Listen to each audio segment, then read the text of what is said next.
Shalom, jemaat-jemaat Gereja Bethel Indonesia, Jemaat Gason. Selamat hari Minggu, dan kita masuk ke dalam minggu-minggu Prapaskah. Ya, ini adalah minggu-minggu Prapaskah, sehingga saya ingin membagikan kepada saudara bagaimana kita bersikap menyambut hari raya Paskah nanti di bulan April. Kita tundukkan kepala terlebih dahulu, kita berdoa.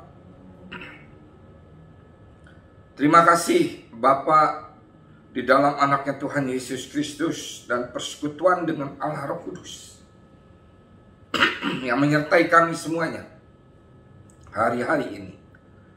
Terima kasih kami sudah mendekati menjelang hari raya perayaan Paskah kembali di dalam tahun ini, di mana waktu tahun yang lalu kami sedang memulai masuk dalam masa pandemi COVID-19. Tetapi kami yakin Engkau di atas kayu salib telah menebus semuanya dan telah Engkau selesaikan, sehingga yang tadinya kami ada di dalam sakit, Engkau pindahkan kepada wilayah kesembuhan, kesehatan yang prima, dan kekuatan tubuh, karena gilur Yesus telah menebus kami di atas kayu salib. Bapa, sampaikan pesan Engkau di hari-hari menjelang Paskah ini, Tuhan. Urapi hamba-Mu yang menyampaikan pesan, mulut bibir hamba-Mu pakai Tuhan untuk menyampaikan pesan Engkau. Urapi jemaat yang mendengarkannya, sehingga dia dapat melaksanakannya di dalam hidupnya, mengerti, melaksanakan, dan firman itu menjadi kenyataan di dalam hidup kami semuanya.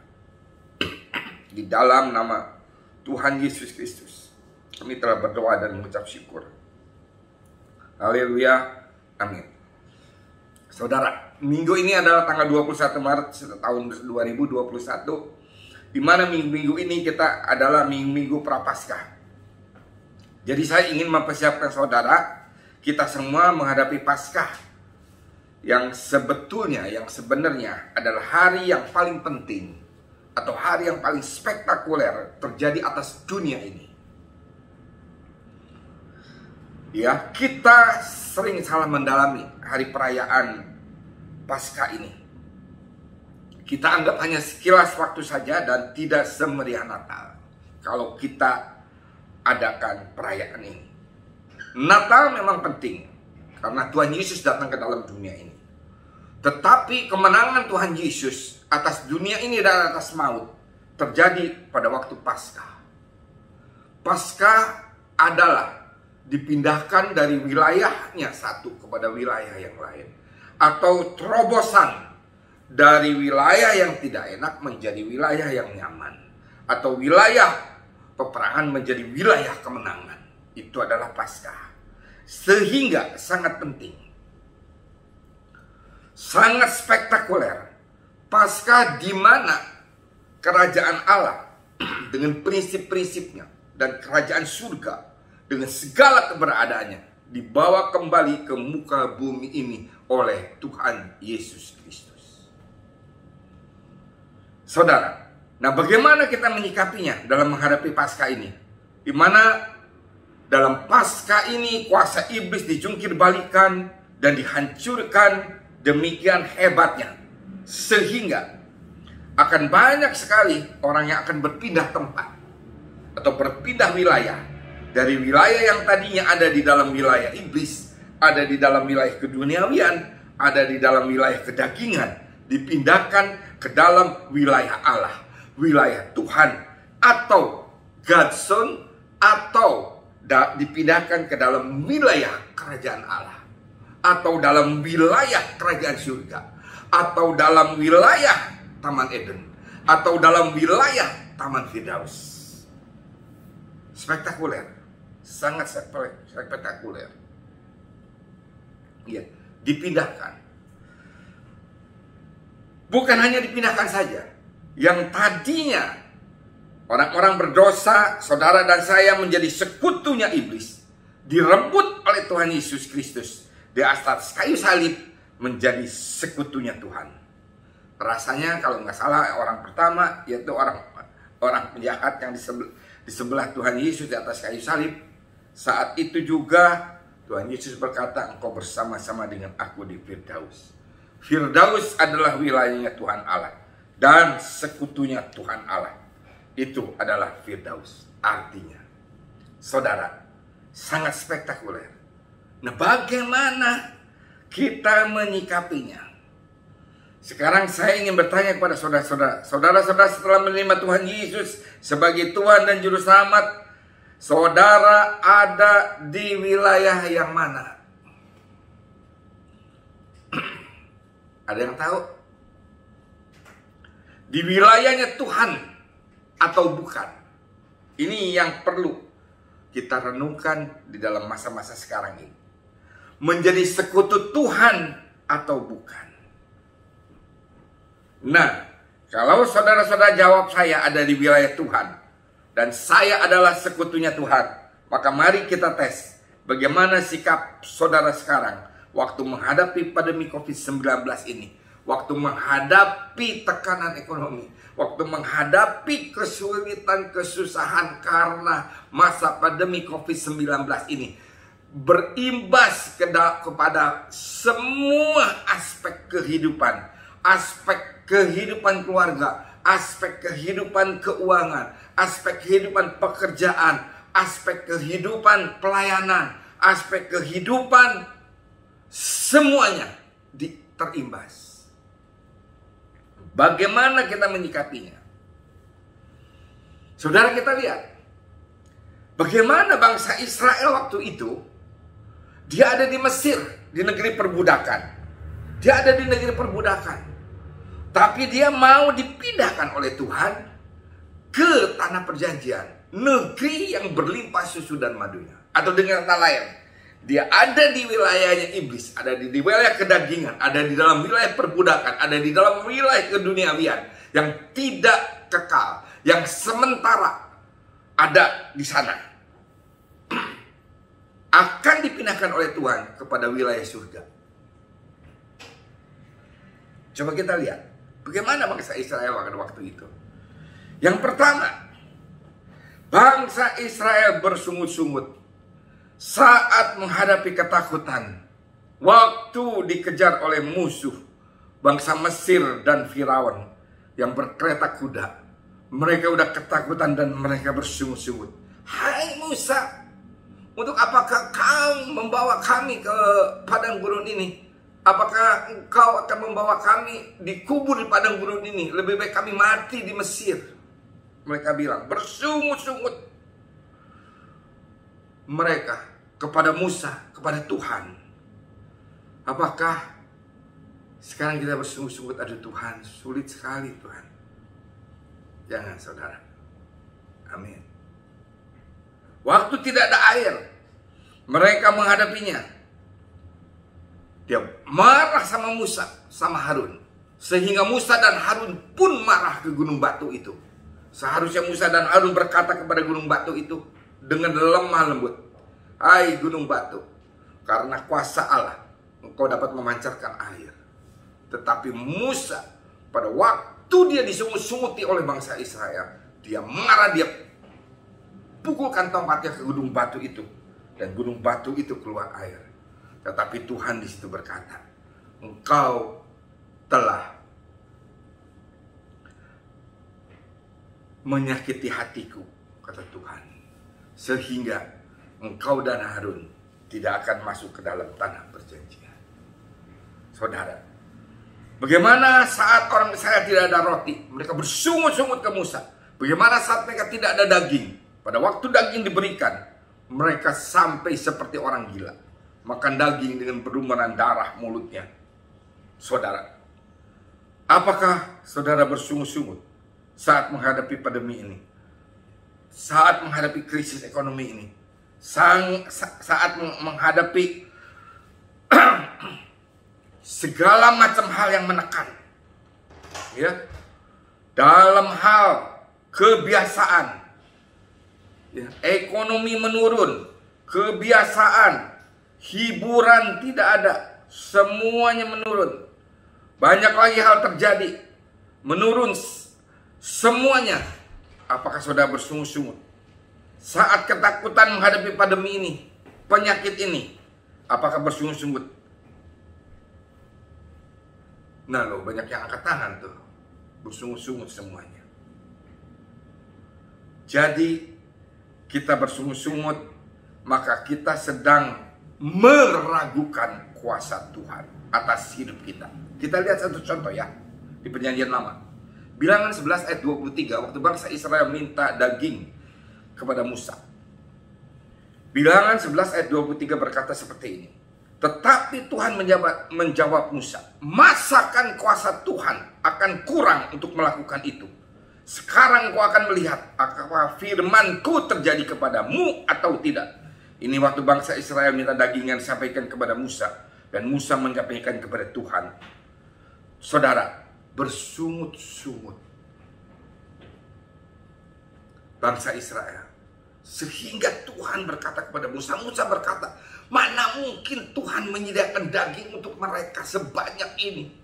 Berapa juta orang jiwa yang harus makan daging? Berapa banyak kambing domba yang harus disediakan? Musa melihat dengan matanya, tetapi Tuhan berjanji di dalam alam roh, saat ini juga engkau telah menerima. Dan benar aja, ada angin timur datang, angin utara, angin timur, sehingga semua burung jatuh di hadapan bangsa Israel. Saudara, spektakuler. Tapi lebih spektakuler pada waktu Tuhan Yesus mati di atas kayu salib. Di Perjanjian Baru kita lihat Yohanes 11 ayat 23 dan 24. Kata Yesus kepada Marta waktu saudaranya mati, saudaramu akan bangkit. Tetapi kata Marta berkata kepadanya, aku tahu bahwa ia akan bangkit pada waktu orang-orang bangkit pada akhir zaman, meragukan kuasa Tuhan. Sehingga Marta pada waktu Tuhan Yesus datang, setelah Lazarus yang tahu mati dan sudah 4 hari dikuburkan, dia bersungut-sungut di depan Tuhan. Tuhan, kalau engkau ada saja di sini Tuhan Yesus, dia tidak akan mati. Tapi Tuhan berkali-kali berkata, Lazarus tidak akan mati. Lazarus akan bangkit. Iya, Tuhan akan bangkit nanti pada waktu hari kebangkitan kiamat. Meragukan kuasa Tuhan. Pada waktu Tuhan akan memberi makan 5.000 orang dengan 5 ketur roti dan 2 ekor ikan. Murid-muridnya berkata, malahan dia meledek Tuhan. Mau beli di mana Tuhan? Kalau ada uang sekian dinar pun, kita tidak bisa membeli roti. Dia meragukan kuasa Tuhan. Dia dengan bersungut-sungut. Tetapi Tuhan membuktikan bahwa dia mempunyai kuasa. Jangan bersungut-sungut. Harus apa? Harus bersyukur pada Tuhan. Terima kasih Tuhan untuk semua hal, untuk semua keadaan yang Engkau berikan kepada kami. Tetapi pada waktu saudara bersyukur, pada waktu saudara lupa juga, tidak fokus kepada Tuhan, maka akan terjadi lagi tekanan. Pada waktu tekanan itu terjadi, kita harus cepat berbalik. Terima kasih Yesusku. Selalu harus seperti itu, bersyukur kepada Dia. Tuhan Yesus berkata seperti apa? Meragukan kuasa Tuhan. Jawab Yesus, akulah kebangkitan dan hidup. Barang siapa percaya kepadaku, ia akan hidup walaupun ia sudah mati. Dan setiap orang yang hidup dan yang percaya kepadaku tidak akan mati selama-lamanya. Percayakah engkau akan hal ini? Ini prinsip kerajaan Allah yang paling penting di dalam Injil kerajaan Allah. Kau tidak akan mati. Akulah kebangkitan dan hidup. Barang siapa percaya kepadaku, ia akan hidup walaupun ia sudah mati. Dan setiap orang yang hidup, yang percaya kepadaku, tidak akan mati selama-lamanya. Percayakah akan hal ini? Jawab Marta masih aja ngomong, ya Tuhan, aku percaya engkau lah Mesias anak Allah Dia yang akan datang ke dalam dunia. Dia yang akan datang ke dalam dunia. Bingung kan? Marta mengakui, percaya bahwa engkaulah Mesias, anak Allah. Dia yang akan datang ke dalam dunia, padahal udah ada di dalam dunia. Sering sekali kita meragukan kuasa Tuhan, padahal kuasa Tuhan sedang bekerja di dalam hidup kita.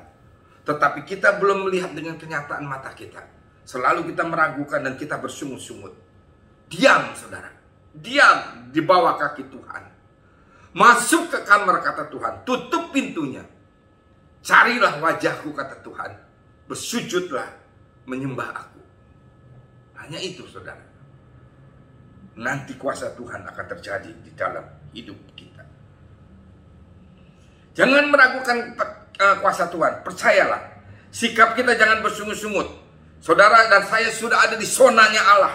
Sudah menjadi sekutu Allah. Sudah ada di pihak Allah. Sudah ada bersama dengan Allah. Sudah berpindah dari Mesir menuju ke tanah perjanjian. Walaupun masih ada di padang gurun. Saudara jangan bersungut-sungut. Diam di bawah kaki Tuhan. Dengarkan suara Tuhan. Dengarkan instruksi Tuhan. Dengarkan domba yang mengetahui gembalanya bisa mendengar suara gembalanya. Itu kata Tuhan Yesus. Ya. Dapat mendengar suara gembalanya. Diam, masuk ke dalam kamar dan berdoalah saat teduh seperti Daud mencari wajah Tuhan. Sikap yang kedua, saya cepat membagikan kepada saudara.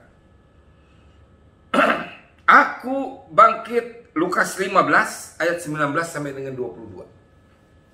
Lukas 15 ayat 19 sampai dengan 22. Aku akan bangkit dan pergi kepada Bapakku dan berkata kepadanya, Bapa, aku telah berdosa terhadap surga dan terhadap Bapa. Ini perumpamaan anak yang hilang. Aku tidak layak lagi disebut anak Bapa.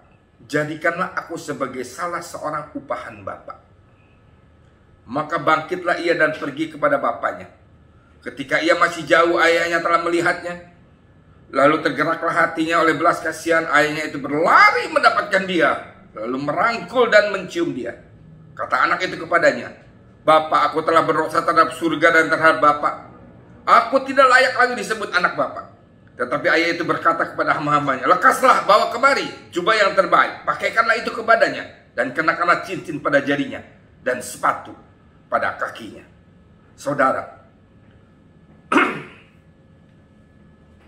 anak ini tidak mengerti bahwa dia itu sudah mempunyai status sebagai anak. Dan status anak itu tidak bisa hilang. Sudah tolong garis bawahi.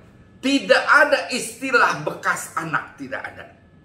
Kalau suami istri bercerai ada istilah bekas suami, bekas istri. Tetapi orang tua dan anak yang sedara sedaging. Tidak ada istilah bekas anak, tidak ada. Itu prinsipnya. Tetapi anak ini berkata, karena dia sudah berdosa. Saudara yang sudah berdosa, sudah ditebus dosa saudara di atas kayu salib oleh Tuhan Yesus dan sudah genap. Sudah selesai. Jangan lagi mau didakwa oleh iblis. Hei, kamu berdosa. Tidak layak kamu menjadi anaknya. Kamu hanya menjadi orang upahan. No, tidak. Anda dan saya menjadi anak Allah. Amin. Saudara sudah berpindah. Dari anak kegelapan. Dari anak iblis. Menjadi anak Allah, menjadi anak Tuhan. Saudara sudah berpindah dari wilayah iblis menjadi wilayah Tuhan. Saudara sudah berpindah saat ini. Saudara bukan orang upahan lagi. Saudara anak atau orang upahan? Aneh, udah jadi anak terus mau balik jadi orang upahan. Karena merasakan melakukan dosa. Benar anak ini berdosa. Tapi itu anak nggak bisa dihapus, namanya anak, statusnya anak. Tidak ada bekas anak. Tuhan malah menyebutnya, Bapak, layakkan saya, atau bahkan menyebutnya raja, dan sudah dijadikan anak Bapak, tapi masih Kita sering berdoa, layakkan aku Tuhan. No. Saya pun suka berdoa begitu. Tapi saya setelah mengetahui prinsip kerajaan Allah ini, saya membaca renungan-renungan setiap pagi saya baca. Saya bagikan setiap pagi renungan-renungan saya kepada banyak orang. Dan ada beberapa grup WA saya bagikan renungan-renungan yang saya baca membawa berkat bagi saya. Saya bagikan dan saya mengerti prinsip kerajaan Allah di dalam hidup saya. Saudara, kita sudah menjadi anak, kita sudah berpindah. Status kita, berdiri kita ada di mana itu sudah berpindah. Jangan kita berkata layak karena lagi saya bos. Dulu berdoanya, Bapak, layakkan aku menghadap Bapak. Ulurkan tongkat kerajaanmu Bapak seperti engkau mengulurkan kepada Esther. Dan sentuhkanlah kepadaku supaya aku tidak mati menghadap Bapak. Aduh, sedih bapaknya. Tuhan Yesus sedih. Aku sudah mati di atas kayu salib untuk engkau. Mengembalikan status anakmu menjadi anak Bapa kembali yang dikasihi oleh Bapa. Dan sudah mengembalikan wilayah engkau kepada wilayah Allah. Kepada wilayah surga. Engkau ada di dalam wilayah surga. Jadi jangan berkata layakkanlah lagi.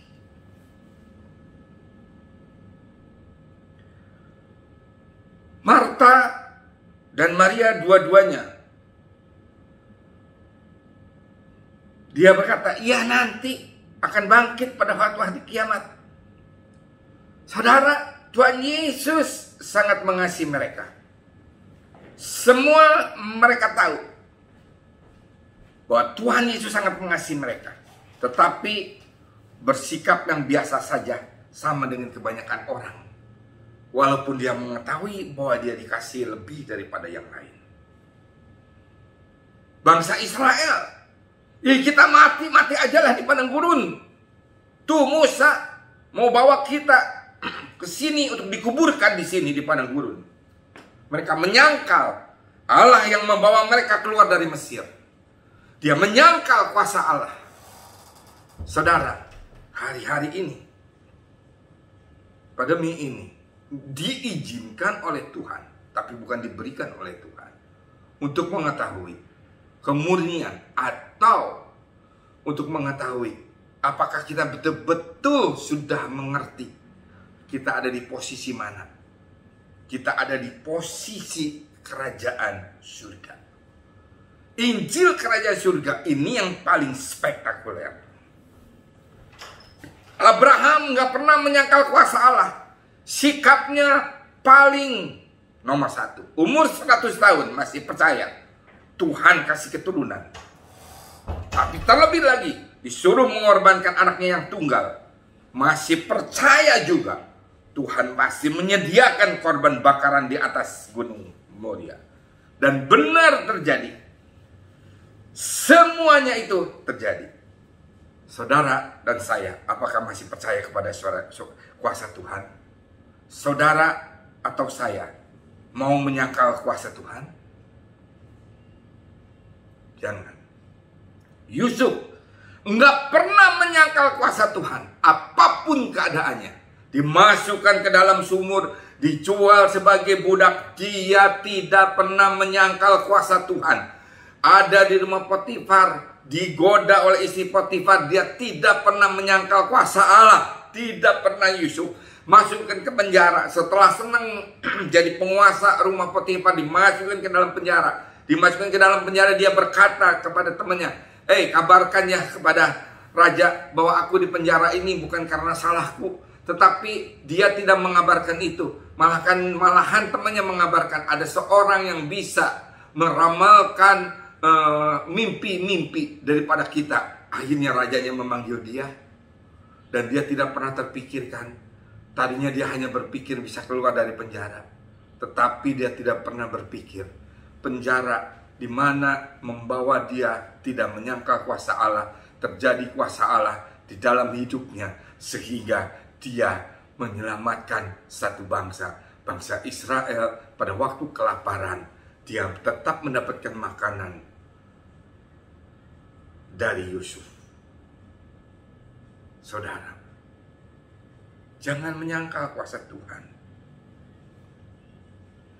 Saudara, saya mungkin melakukan sesuatu hal yang Tuhan tidak senangi. Tetapi saudara tahu, Tuhan telah menebus lunas semuanya. Anak yang hilang, dia tahu dia berdosa, tapi dia nggak tahu status dia yang nggak bisa berubah dari anak menjadi upahan. Tidak bisa. Dia tidak tahu itu. Saudara, dengar. Berbalik, cari Bapak, kembali, dan statusmu dipulihkan oleh Bapak. Saudara, yang lebih berkat lagi, kalau kita tidak menyangkal kuasa Tuhan, maka Tuhan berikan kesempatan lagi pada saudara dan saya untuk kontak kembali, untuk berhubungan kembali, untuk bersama-sama dengan dia kembali, untuk menjadi ranting kembali yang nempel pada dahannya dan sampai ke akarnya, sehingga dia bisa menjadi berkat. Karena dia diberkati, dia bisa berbuah, dia bisa memberkati, tetapi dia dapat berkat terlebih dahulu, bisa mengimpartasikan kuasanya melalui kita, memuliakan namanya dalam hidup kita, mengagungkan namanya di antara segala bangsa. Tetapi yang terlebih penting lagi, Injil Kerajaan Surga sampai kepada segala penjuru bumi dan menjadi kesaksian bagi semua bangsa, maka tibalah kesudahannya. Sikap yang ketiga, saya cepat bagikan kepada saudara. 24 menit. Sikap ketiga, jadi pengelola, bukan menjadi pemilik. Setelah saudara mengetahui status saudara sebagai anak, dan saudara mendapatkan berkat-berkat daripada Tuhan, saudara harus ingat, harus ingat. Mungkin saya pernah jatuh di dalam hal ini. Saya menganggap saya pemilik. Sehingga hanya dengan pikiran saya mengelola semua berkat-berkat Tuhan. Tapi Tuhan tidak mau akhirnya. Nggak mau, Tuhan nggak mau. Kamu hanya pengelola, kamu serahkan kepada aku. Oke Tuhan, aku serahkan kepada Engkau. Aku tidak akan memegang erat-erat dengan tanganku mempertahankan. Tidak. Semuanya saya bilang sama istri saya, silakan. Mau diapakan juga. Saya hanya menjadi pengelola. Saya menjadi bukan pemilik. Ini sangat berbahaya, saudara. Ya, kita hanya sebagai pengelola.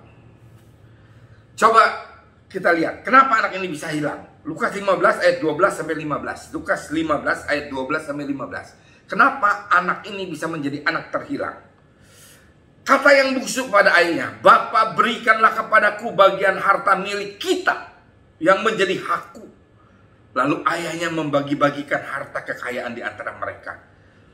Garis bawahi, Bapa berikanlah kepadaku bagian harta milik kita, milik bapaknya dan dia. Memang betul itu harta milik bapaknya dan dia, karena dia anaknya Bapak. Yang menjadi hakku sehingga aku memilikinya. Lalu ayahnya membagikan harta kekayaan itu di antara mereka. Beberapa hari kemudian anak bungsu itu menjual seluruh bagiannya itu, lalu pergi ke negeri yang jauh. Di sana ia memboroskan harta miliknya itu dengan hidup berfoya-foya. Setelah dihabiskannya semuanya, timbullah bencana kelaparan di dalam negeri itu dan ia pun mulai melarat. Lalu ia pergi dan bekerja pada seorang majikan di negeri itu. Orang itu menyuruhnya ke ladang untuk menjaga babinya. Kenapa anak ini bisa jatuh miskin dan melarat? Karena waktu dia mengelola harta kepunyaannya dia sudah tidak ada koneksi dengan bapaknya. Ini yang paling tragis. Jangan sampai kita merasa memiliki, sehingga koneksi kita, hubungan kita dengan Bapa terputus. Lihat ayat 12, anaknya menjadi pemilik. Berikanlah kepadaku bagian harta milik kita yang menjadi hakku. Pada saat bapaknya memberikan dan anak itu menerimanya, maka anaknya menjadi pemilik bukan lagi menjadi pengelola. Saudara, saya ingin menjelaskan semua yang ada di dunia ini, atau keduniawian atau kedagian itu hanya sementara. Nanti kita tidak akan memilikinya, tidak akan bisa membawanya. Kalau saudara sudah ada di peti, saudara tidak bisa membawa uang, saudara tidak bisa membawa mobil, saudara tidak bisa membawa kesusahan, bahkan kesulitan, tetapi juga tidak bisa membawa kesenangan. Apapun, tidak ada yang dibawa. Kecantikan, kegagah perkasaan, kekuatan, pangkat, titel, kejantanan, apalagi semua, kesarjanaan, apalagi semua, bukan saudara yang jadi pemilik. Saudara dan saya hanya menjadi pengelola. Kecantikan, kegagahan, kekuatan dan sebagainya untuk kemuliaan Tuhan. Kepintaran, kekayaan apapun, kelola untuk menjadi kemuliaan bagi Tuhan yang Maha Tinggi. Paling tragis kalau kita mau jadi pemilik, bukan pengelola. Kita menjadi saingan Tuhan, karena dialah pemiliknya semua ini. Dan dia asalnya, bagi dia, dan dari dia asalnya. Maka bagi dia, untuk dia, dari sekarang sampai selama-lamanya, kita hanya pengelola. Dan tragis kedua, saat kita jadi pemilik, maka putus hubungan dengan Bapa. Kita nggak punya koneksi lagi dan tidak bisa terhubung dengan Bapa. Anaknya itu lepas dari sumbernya, lepas dari dahannya, rantingnya terlepas, maka akan mati, akan layu, akan kering, tidak akan mendapatkan makanan lagi, tidak ada kuasa lagi, tidak ada rohani lagi, yang ada hanya kedagingan, keduniawian yang tidak kekal. Tragis, saudara. Perumpamaan orang kaya yang datang kepada Tuhan Yesus dan dia mau mengikuti Yesus. Tuhan bilang, apa yang ada padamu, semua hartamu jual, bagikan kepada orang miskin dan ikut aku. Dia pergi dan Tuhan Yesus bilang, adalah lebih baik dan lebih mudah unta masuk ke dalam lubang jarum daripada orang kaya masuk ke dalam kerajaan surga. Maksudnya, kalau kau, saudara dan saya masih merasakan sebagai pemilik, maka saudara dan saya susah ikut dengan Tuhan. Atau saudara dan saya susah masuk ke rumah Bapa. Atau saudara dan saya susah masuk ke surga. Atau saudara dan saya tidak bisa berpindah dari wilayah dunia ke dalam wilayah surga, kepada wilayahnya Tuhan. Saat ini, kalau saudara ingin benar-benar pindah dari wilayah duniawi kepada wilayah surga, pada waktu kita Paskah kita menerimanya di dalam nama Tuhan Yesus, maka saudara persiapkan. Saudara jangan bersungut-sungut. Saudara jangan menyangkal kuasa Tuhan. Saudara jangan jadi pemilik, tetapi saudara jadi pengelola. Perumpamaan tentang seorang yang mempercayakan pengelolaan kebun anggurnya. Dia berikan kepada pengelolanya. Pengelolanya itu didatangi oleh utusan dari pemiliknya. Dan dia mau meminta upahnya, tapi dia bunuh. Dia datangkan lagi orang suruhan yang lebih hebat lagi, dibunuh lagi. Dia datangkan anaknya, dibunuh lagi. Apa akhirnya terjadi? Seluruh pengelola kebun anggur itu, karena ingin memiliki, tragis, dia mati semuanya. Saudara, jangan sampai seperti itu. Prinsip kerajaan Allah. Bagian pertama saya bagikan, jangan terputus koneksi dengan Tuhan. Saya ulang-ulang lagi di sini, tetapi dengan perumpamaan yang lain, supaya kita benar-benar koneksi kepada Tuhan. Yang kedua, bagaimana cara koneksi kepada Tuhan? Carilah kerajaan Allah, atau kembali seperti anak yang hilang. Cari kembali Bapa. Bapa tidak akan mencari anak yang hilang. Dirham yang hilang Bapa cari. Domba yang hilang Bapa cari. Tetapi anak yang hilang, Bapa diam di rumahnya menunggu sampai anak itu kembali. Karena Bapaknya sudah memberikan free will kepada saudara dan saya. Bapaknya sudah memberikan kebebasan memilih untuk saudara dan saya. Bapaknya sudah bisa memberikan kebebasan memilih kepada anaknya, sehingga anaknya bisa memilih mau kembali atau tidak. Yang ketiga, prinsip kerajaan Allah bagian kedua, jangan berperasaan menjadi pemilik. Ini berperasaan menjadi pemilik, sehingga koneksi dengan Tuhan tidak bisa akan terjadi. Kalau kita punya perasaan pengelola, kita akan bisa berkoneksi kembali dengan Tuhan. Prinsip kerajaan Allah yang kedua, perkatakan firman Tuhan setiap saat. Berjalan dalam terang firman Tuhan. Belajarlah percaya yang ketiga. Yang keempat, bagian kedua tuh, imani sekarang. Saudara sudah terima, menerima semua yang terbaik dari Tuhan. Dan prinsip kerajaan Allah bagian ketiga ini, bersikap menghadapi Paskah. Jangan bersungut-sungut. Bersikap, jangan menyangkal kuasa Tuhan atau meragukan. Dan yang ketiga, jangan bersikap, bukan berperasaan, tetapi bersikap menjadi pemilih. Tetapi saudara harus bersikap menjadi pengelola. Saudara mau? Tuhan sedang mempersiapkan berkat yang berkelimpahan kepada saudara dan saya. Tetapi Tuhan harus mempersiapkan. Tundukkan kepala, kita berdoa. Terima kasih Bapak. Terima kasih Tuhan Yesus. Terima kasih Roh Kudus yang telah membantu Tuhan Yesus sampai ke atas kayu salib, memindahkan kami dari wilayah dunia ke dalam wilayah surga. Terima kasih Tuhan Yesus telah membawa Injil Kerajaan Allah ke dalam dunia ini sehingga kami mengerti prinsip-prinsipnya. Dan kami mau belajar terus, kami mau merenungkan terus. Tetapi terlebih lagi kami mau melaksanakan dalam hidup kami. Sehingga firman itu menjadi kenyataan di dalam hidup kami. Terima kasih Bapak. Biar Kau urapi semua jemaat GBI Godson yang mendengarkan firman ini. Dan juga firman ini sampai ke ujung-ujung bumi. Kami percaya. Karena melalui YouTube ini dapat didengar. Bahkan sampai ke ujung-ujung bumi. Ke segala penjuru bumi. Biar firman ini dapat didengar. Terima kasih Bapak untuk semuanya. Mari saudara kita berdoa syafaat untuk Indonesia. Dalam masa pandemi ini. Bapak kami berdoa untuk Indonesia. Biar Engkau berkati Presiden, Wakil Presiden, jajaran kementerian, terutama jajaran Satuan Tugas COVID-19, penanganan COVID-19 Tuhan. Berikan kekuatan kepada mereka, para menteri, para anggota DPR, TNI, Polri, dan ABRI, semuanya Tuhan berikan kekuatan, legislatif, yudikatif, eksekutif, semuanya Tuhan berikan kekuatan kepada mereka. Sehingga Indonesia bisa terlepas daripada pandemi ini dengan secepatnya Tuhan.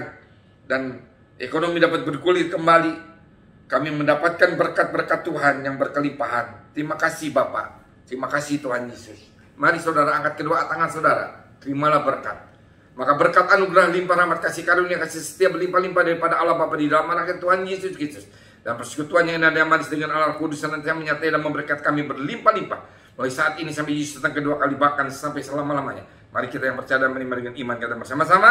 Amin. Tuhan Yesus memberkati. Selamat hari Minggu.